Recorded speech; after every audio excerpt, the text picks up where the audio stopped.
Today we have a great guest, a dear friend, a person I call my sister, and an old student of mine. Her name is Debbie Barnett. In the last 2 decades or so, she's been teaching yoga, meditation, and that brings a different light to many because many of us live in a pressured world. We live with a lot of problems, and we try to figure out ways to calm ourselves down, and meditation, yoga, and as well as yoga, bring a person to a calmer state if one can achieve that. Good morning, Coach. How are we doing today, Debbie? I'm well, Paul. How are you? Good, good. Everything's fine. How have you been? I'm well. Actually, I've moved to Tucson about a year ago, and I love it. I'd been in Southern California for about 12 years after I left Texas in 2003, and I feel like I fit very well in Tucson, more so than in Orange County, California. So I'm loving life. Life is good. I can imagine that. Arizona's a beautiful place. Arizona's a beautiful state, and It is. we have a brother Salvatore over there he's in Scottsdale. He's Dr. Stephen Wall. He's a doctor of acupuncture Oh, okay. medicine. So tell me a little bit. Let's touch base with meditation, what you get out of it, and how you find it helpful for many. I can only speak from my experience and what students have shared with me, and that is meditation brings you into a place grounded and centered and clear. And the definition of yoga, which a lot of people don't realize, they think, but actually yoga is the directing and sustaining thought. So it's about keeping your mind focused on your goal or your intention, your aim, and ignoring everything that's happening around you so that you stay clear and you stay in your center. So a regular meditation practice, and it doesn't even have to be long, maybe even just 5 minutes a day, 10 minutes a day, brings you into that place of clarity where you're grounded, where you're centered, and you're coming from a place of action versus reaction, which for anybody that's helpful, but especially for people participating in martial arts. You don't want to be pulled off your center with everything that happens to you in a match or meet. Yeah, you're absolutely correct. And, I came out from a martial art of Savate, as you well know. And it's an Occidental art, it's not an Oriental art. So you didn't have that much meditation as you do in the other arts like Kung Fu and Karate and Aikido and so on and so forth. But the meditation was not one of a sitting, breathing meditation. I think the meditation in Savate was actually an active meditation. When you're throwing punches and kicks, you're yourself trying to make yourself calmer. Understand what I'm saying? Is that what you got? Right. Well, and two, Go ahead. one of the gifts of meditation, it brings you into the present moment. So when you're sparring or if you're in a match, you need to be present. You can't be thinking about what happened last week or what you're going to do when you get home that night. Like you're present in the moment with, I've got to protect myself on the defense, and then I've also got to be offensive at the same time. And you can only do that by being present. And so when we're practiced in meditation, any situation in life, we can bring that skill of being present with us. And it doesn't matter, like if somebody's throwing punches at you, you're totally present and you're in the moment, and then you can come from a place of action. Yeah. And you remember my uncle. My uncle used to always say, cabeza fría, cool head, with no matter how deep you are in the fight or in the self-defense situation, cabeza fría, and which meaning cool head or calm structure, is something that I guess was passed on, and we had great times back then. But tell us now, for the businessman, the executive, the doctor, the lawyer that needs to go into a stressful situation, and how he can calm himself in exercises of breathing or whatnot, what would you suggest? Right. Right, that's a good question. I taught for 6 years, one of the big hospitals in LA. It was Kaiser Permanente's Regional Medical Center outside of Torrance, Palos Verdes, would have me in to speak at their new physicians breakfast, where I would talk to new doctors as they came into the Kaiser system, because their whole thing was about thrive, right? And so it's about being able to take just a few minutes to focus on your breath and to get clear on what is your intention, like let go of whatever patient you just saw or whatever client you just saw and start with a fresh slate, so that when you see this new person, that you're able to be present with them and to be able to do that in a moment's notice. And for doctors, I mean, they've got people's, it's life or death is on the line. It's not just, oh, here's another client. You know, it's like somebody could die if you're not listening and if you're not present to what they're sharing with you. So it's a skill that anybody can develop. You know, it's just like riding a bike. Anybody can learn to ride a bike. Anybody can learn how to breathe, do deep yogic breathing, how to center and clear. But when you have time, like away from work, that's the better time to develop this skill. It's not you wait for the crisis situation. Oh, here, let me practice my meditation skill. No, you're not going to be ready for it. This is where over time, done with enthusiasm and with consistency, that you develop this muscle of being able to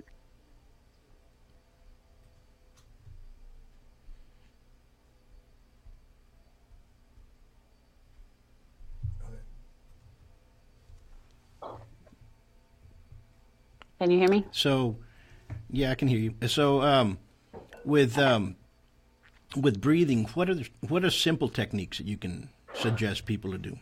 Yeah. Okay. So if you have a chance, if you're not driving, I invite you to join me, is to sit up nice and tall. Have your shoulders relaxed over your hips. Place your hands on your belly. And then as you breathe in, let your belly expand. And then when you exhale, press your belly in like you're pressing your belly button to your spine, and contract your belly. And so hands on your belly, you can feel your belly expanding like a balloon. And then when you exhale, press your belly in, squeeze all air out. So this is basic yoga breathing. So in and out through the nose, mouth stays closed. A lot of people will mouth breathe, which for our yoga purposes is not what we want. We want a nose breathe, okay? And then another thing that most people do is they pull their belly in on the inhale, but really we want the belly to expand on the inhale and contract on the exhale, okay? So try that. How does that feel?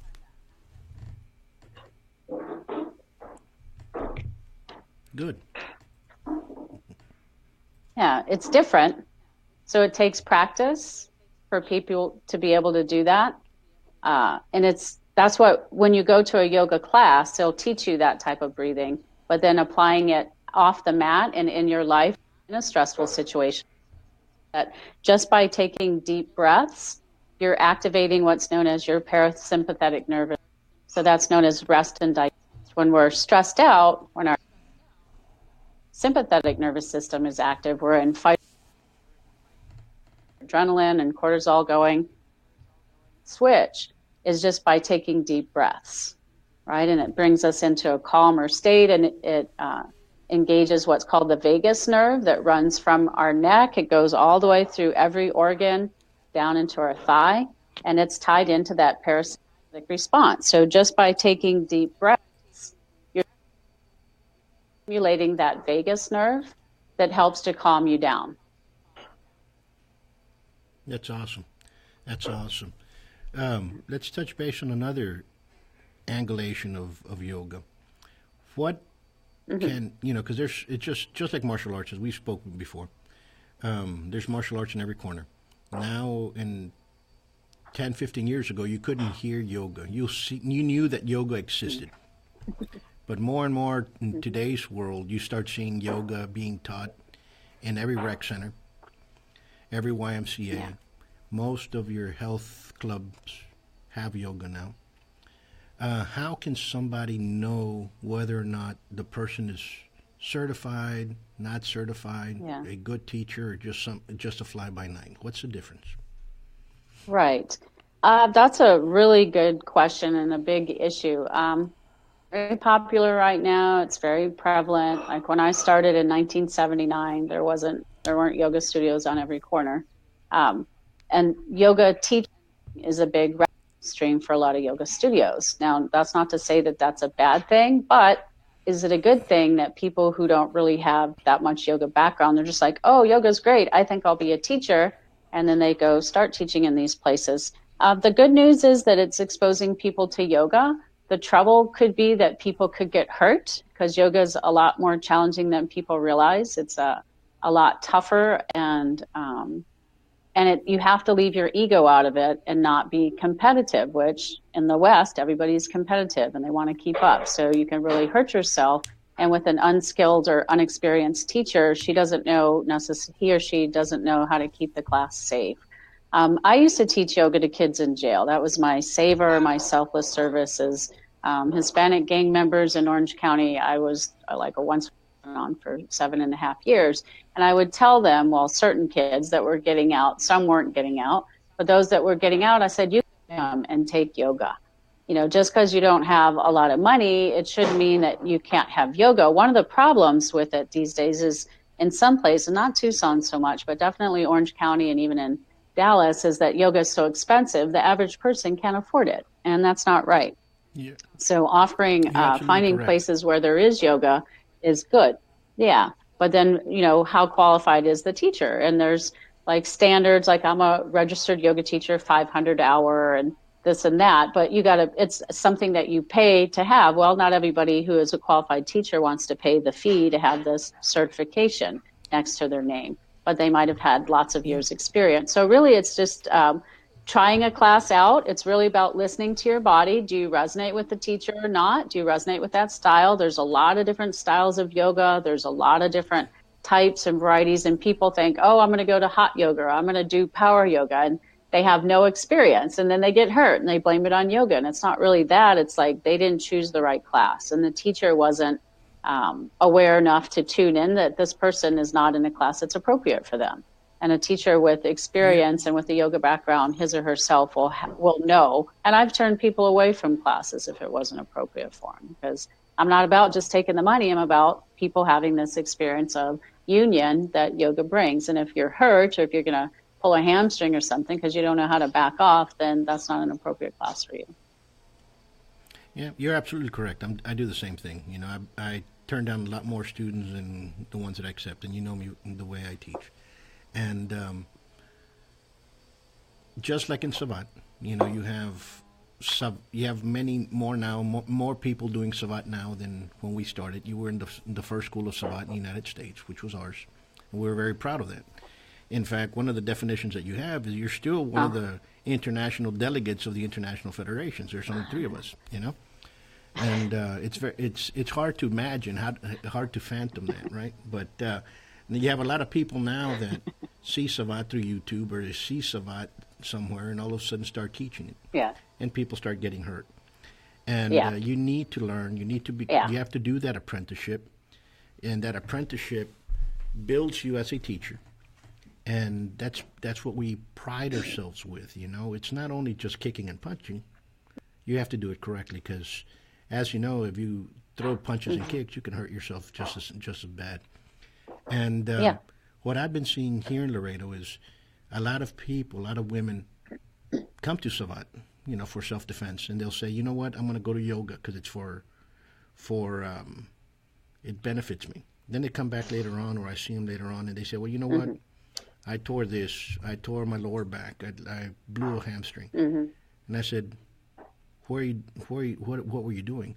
And then they start telling you, I learned it at the rec center, or I learned it over here. And I go to a place that's certified. Yeah. Sometimes and you're correct about the pricing. Some prices around here, yoga's anywhere about between $200 and $250 per month. They'll start you out at $50 a class and $25 a class. That's ridiculous. By the time you know it is, and you're paying an arm and a leg, and you're like, okay, well, what are you really trying to achieve? Right. If you're trying to, you know what I'm saying? So, and I'm not saying that you can't achieve anything, because you can achieve a whole huge dimension within yoga. But people, I think, just get a fad, and all of a sudden they start producing it out of whack. And I've seen some classes, and I've been invited to do some classes, and they're great. You know, I participated in some, and there's some like the person doesn't know basic stretches, but he's a good orator, or better yet, good BSer, and starts claiming injuries more than students. You understand what I'm saying? And the same thing happens. So how can we tell people, look for this or look for that? Their training. Yeah. So there are certifications, like if you're going to be in a gym or rec center, usually they'll have what's known as a Yoga Fit certification, which is a weekend certification, like a 16-hour or 30-hour certification. It's a start. And if you're going to be teaching in a center like that, they're going to require some sort of form that you've had training, and they're going to require you to carry insurance. So that's one. Now, if somebody's just throwing up yoga in the park, you know, there's no governing body, no employers saying, you know, what kind of certifications do you have? But you can check. You can what I like to do is Google things. Like I'll take their name and say, you know, whatever the teacher's name or the studio's name, and do reviews and see or go on their Facebook page and see what people say about them on their social media things and see what the reviews are. Just keep in mind, though, that people tend not to review nice things. They tend to review things they're not happy with. So sometimes there's only negative reviews, and it's like, yeah, but people don't take the time to write when they're happy. They only take the time to write when they're not, usually. So no, you're absolutely correct. You know, we've had them in the past, and we had a lot of people that come in, and I remember back in Irving, you know, I think we were, I can't remember how much we used to pay. I think it was like $50 a month or $60 a month back then. And everybody would go to the martial arts school that was charging about $150, you know, because they thought it was better. Was it or not? It just depends on what you wanted to get out of life, right? What's I looking for? Yeah. Yeah, exactly right. You know, if you want something, you know, and so many folks come to us now, and they want. I tell you what they were paying for, you know? Paul. What? Yeah. They were paying for AC. Yeah. You know, they were paying for air conditioning. You didn't have air conditioning. You just opened that garage door. We would just sweat bullets. And let me put it to you this way. Now, back then we set a trend, because now every CrossFit, every gym wants to have that type of setup, you know, and now everybody over here has air conditioning. Industrial warehouse. Everybody, I mean, the boxing ring inside. We just sweated our butts off, and it's good for you. Yeah, it's good for you. Actually, it is. Texas humidity in the summer. Yeah, let's spar. Well, that's what the hot yoga premise is that you sweat bullets, and it's supposed to be good for you, but it doesn't practice the basic principle of ahimsa, which is non-harming. So, and you pay $250 to do that. You know, pay $250 for it. We used to pay $50. We'll just take you out to the desert here. We'll take you out to the desert on a little hike. You'll sweat bullets. So in Tucson, how you were saying how do you that like Tucson? People would pay a lot more money. Yeah. Right. I love Tucson. It's very holistic and metaphysical. It's one of the top biking cities in the United States. It's like known for its restaurants, and there's University of Arizona is here, and we've got there's more telescopes and like stargazing here because of the mountains and the night sky. Other than the summer, the weather is beautiful. We've been having kind of a heat wave. It still was 90 degrees recently. Okay. It's not our normal. It's been hotter. And the summer was hotter. I was not happy with the summer, but. What's the temperature in the summer? Yeah. But other than that, I love it. Well, we had 115, which was unusual. That's more Phoenix temperature. Usually it gets to 109, 110 at the top. But we had an extra hot summer. It lasted longer. Our monsoon was shorter. So it has 5 seasons, though, which I kind of like. It's got monsoons and then spring, and there's a growing season and a dry season. There's weather, and California had 1 season. And it just kept getting hotter, and and more crowded. But what I learned is there's a lot more yoga here. I mean, yeah. I said Laredo has 3 seasons. 3 seasons. You know, it has low, medium, and high microwavable settings. That's right. But I find a lot more people There's a lot more yoga? doing yoga here. A lot more yoga in Tucson than I found in California. It's a smaller area, but there's like every place. There's not only yoga studios, and it's cheap, like $5 to $10 a class, super cheap. But every like chiropractor and, like you said, rec center and community center, every place you go it's just part of what people do. It's like just an extension of their lifestyle, which that's what it's supposed to be. It's not just I go to yoga once a week, like I go to church once a week, and now I'm a spiritual person. It's like it's a practice that you do on a regular basis so that you build up this spiritual muscle. Because my thing is, I think we're supposed to be spiritual warriors. We're here to sublimate our ego to a higher source, call it what you will, the force, the universe, you know, whatever. That when we do that, we come from this place of the higher good, from our heart center, rather than, oh, my mind wants to have this so that I can feel good about myself and, you know, have all these acquisitions and possessions, because all that's fading. It's temporary. But instead, when you build up this spiritual muscle of being able to stay present in the moment, your life flows. You have grace, you have ease, you have synchronicity, you have coincidences, you have things that help you along on your path. You're absolutely correct. And you just brought up a word, the force, you know, and I've taught many students. I've taught instructors like you, to doctors, to agents and federal agents and police all over the world. And last spring, I ended up teaching my first Jedi Knight. And I'm serious, okay? And when you brought the fourth, it brought me to that young lad that ran around dressed like Obi-Wan Kenobi, and he said that he was into Jediism. And he lasted for a while, then he went off to college, but he still runs around like a Jedi Knight with a lightsaber and everything else, and that was pretty interesting that. Well, he is. That he was trying to find. He is a Jedi Knight. Find himself, you know, and he's learning his own way, you know. But it's fun, you know, and I'm not making fun of it. Just that we get all kinds of people that come inside, and everybody, and the doors are open for all, and we're here to teach. That's the main thing. Yeah. Okay. Let's. What are your goals for the next couple of years? What are you trying to set for your students, for your teaching? What are you trying to accomplish now? What's your goal? Yeah. The world is a very chaotic place. I've heard therapists and people in the medical profession state that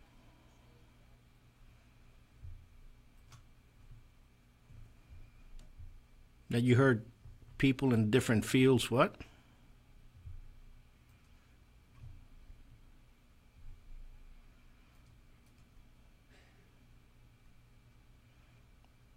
We lost a connection.